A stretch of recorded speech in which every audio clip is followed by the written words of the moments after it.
O tema de hoje, princípios de sabedoria, seja uma pessoa de palavra. Vivemos num mundo onde as pessoas mudam de opinião o tempo inteiro. Vide a política. Nós podemos observar os políticos que ora eles dizem uma coisa, ora eles mudam totalmente de opinião e dizem outra coisa, de acordo com a conveniência deles. Mas tem muitas pessoas que fazem da mesma forma. Elas dizem uma coisa, elas prometem fazer uma coisa, mas depois elas mudam de ideia conforme as circunstâncias mudam. Mas isso não agrada a Deus e Deus não fica feliz com essas atitudes e com essas mudanças bruscas.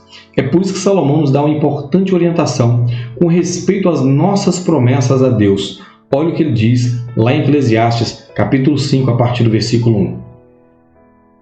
Guarda o pé quando entrares na casa de Deus. Chegar-se para ouvir é melhor do que oferecer sacrifícios de tolos, pois não sabem que fazem mal. Não te precipites com a tua boca, nem o teu coração se apresse a pronunciar palavra alguma diante de Deus. Porque Deus está nos céus e tu na terra. Portanto, sejam poucas as tuas palavras, porque dos muitos trabalhos vêm os sonhos, e do muito falar, palavras nécias. Quando a Deus fizeres algum voto, não tardes em cumpri-lo, porque Deus não se agrada de tolos. Cumpre o voto que fazes. Melhor é que não votes do que votes e não cumpras. Não consintas que a tua boca te faça culpado, nem digas diante do anjo de Deus que foi inadvertência. Por que razão se iraria Deus por causa da tua palavra, a ponto de destruir as obras das tuas mãos? Porque como na multidão dos sonhos a vaidade, assim também na multidão de palavras. Tu, porém, teme a Deus. Aqui nós vemos da parte de Salomão muitos conselhos com relação à nossa maneira de falar com Deus. Primeira coisa que ele fala é: aprenda a ouvir. Primeiro, aprenda a ouvir. Ele fala assim: quando entrar na casa de Deus, aprenda a ouvir, ouça mais do que você falar. Porque muitas vezes nós falamos coisas que depois nós nos arrependemos. E é o que ele está dizendo: não seja precipitado no falar. Porque assim como no muito trabalho vem muitos sonhos, o muito falar vem palavras nécias. E essas palavras nécias falam a respeito de palavras que são precipitadas. Palavras que vão trazer sobre a nossa vida condenação e juízo. E sobre isso o Senhor Jesus nos mostra algo muito importante. Está lá no Evangelho de Mateus, capítulo 12, a partir do versículo 36, que diz assim: Digo-vos que de toda palavra frívola que proferirem os homens, dela darão conta no dia do juízo. Porque pelas tuas palavras serás justificado, e pelas tuas palavras serás condenado. Olha que forte o que o Senhor está dizendo. Ele está dizendo que toda palavra frívola, toda palavra inútil, toda palavra tola que nós lançarmos aqui nessa terra, nós iremos prestar conta diante do tribunal de Deus, no dia do juízo. E ele está afirmando que é pelas suas palavras, pelas nossas palavras, que nós seremos justificados diante de Deus ou que nós seremos condenados. Então eu tenho que tomar cuidado com as palavras que têm saído da minha boca. Tem muitas pessoas que não estão preocupadas com o que falam e falam coisas inadvertidas, coisas que vão trazer sobre a vida delas o juízo, o julgamento de Deus e não a bênção de Deus. Mas Salomão fala algo mais importante. Ele diz assim: olha, quando você fizer um voto a Deus, não tarde em cumpri-lo. E aqui eu quero dizer algo para você, aconselhar você. O texto diz: é melhor que você não faça nenhum voto durante a sua vida. É melhor que você não faça a Deus nenhum voto do que você fazer um voto e você não cumpri-lo. O texto está claro quando diz assim: Deus não se alegra com esse tipo de voto. É um voto de tolo, de tal maneira que ele diz: é melhor que você não faça voto. Então eu não sei se você tem feito votos a Deus, mas se você fez algum voto a Deus, não tarde em cumpri-lo. Você tem que cumprir esse voto. Não adianta você falar assim: olha, mas eu prometi, mas eu vi que eu não ia dar conta. É melhor você não fazer o voto. É melhor você não fazer do que você fazer o voto e você voltar para trás, você não cumprir aquilo que você prometeu. Isso não vai agradar o coração de Deus. E existe algo muito sério, porque o texto está afirmando que o anjo de Deus, que é o anjo do voto, ele está anotando cada palavra, cada promessa que você faz. E nos dias de hoje, infelizmente, as pessoas não dão valor à palavra. E nós precisamos aprender a dar valor à nossa palavra. A palavra, antigamente, ela tinha muito peso. Quando eu falo palavra, eu falo aquilo que um homem afirmava, aquilo que uma mulher afirmava. Havia muito peso. Nos dias de hoje, não tem peso. Eu vou te dar um exemplo.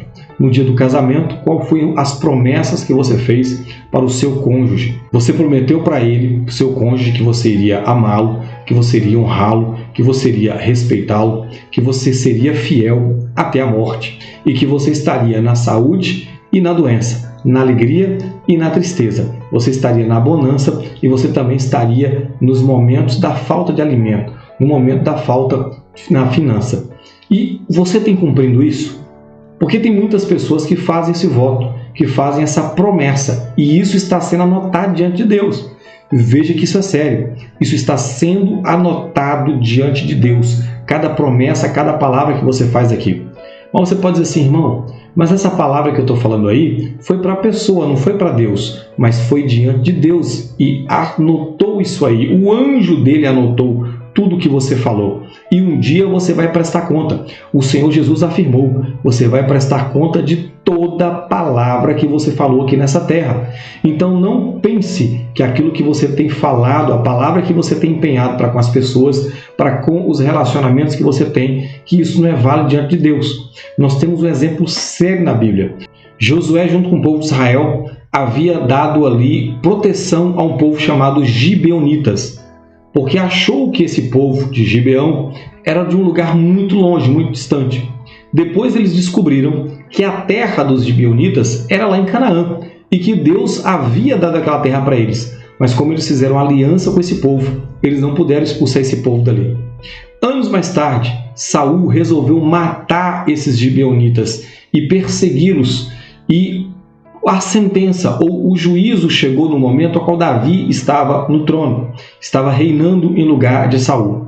E naquele momento que Davi viu que o país estava passando por um problema muito sério, Davi consultou ao Senhor e o Senhor falou, olha, é por causa dos Gibeonitas que Saul mandou matar, porque foi feita uma aliança lá atrás com esse povo, que nós não tocaríamos esse povo. E você vê que isso é algo muito sério.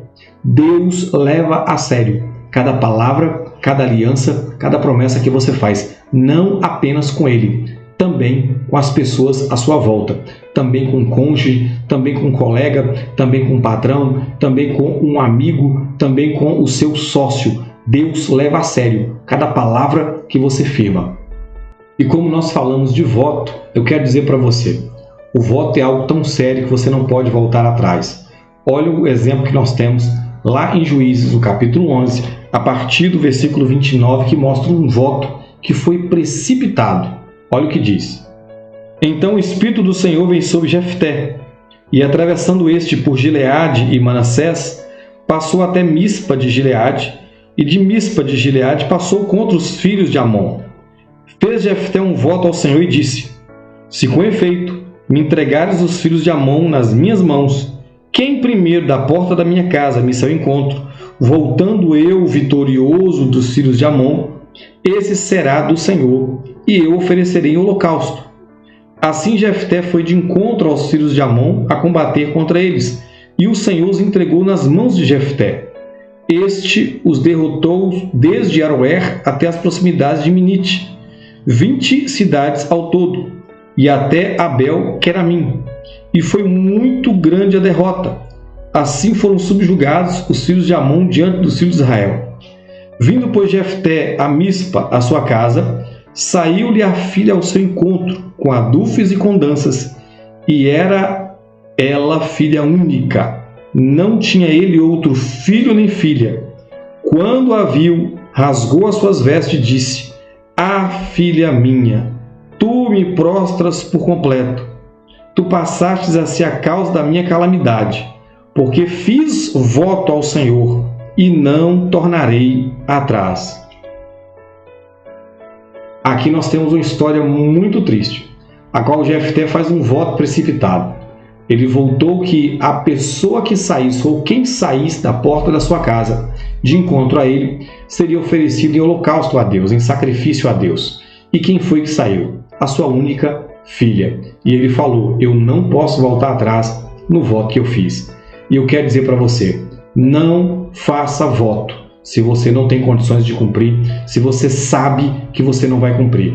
Salomão afirma e a Bíblia mostra que é melhor você não fazer voto do que você fazer voto e não cumprir. É melhor você não empenhar sua palavra do que você empenhar sua palavra e você não cumprir. Amém. Eu quero orar por você para que Deus te dê graça. O Senhor Jesus nos mostra que a nossa palavra tem que ser sim, sim e não, não. Nós precisamos ser verdadeiros. Quando nós falarmos algo, as pessoas têm que acreditar, porque elas sabem que nós falamos a verdade, que nós não inventamos história. E que o Senhor possa colocar isso no seu coração, um desejo de ser uma pessoa verdadeira, uma pessoa sincera, uma pessoa que cumpre a palavra que tem falado. Pai, eu quero apresentar em Tuas mãos o meu irmão e a minha irmã. Eu quero pedir, Pai, somente o Teu Espírito Santo pode trazer a mudança no coração de cada um de nós.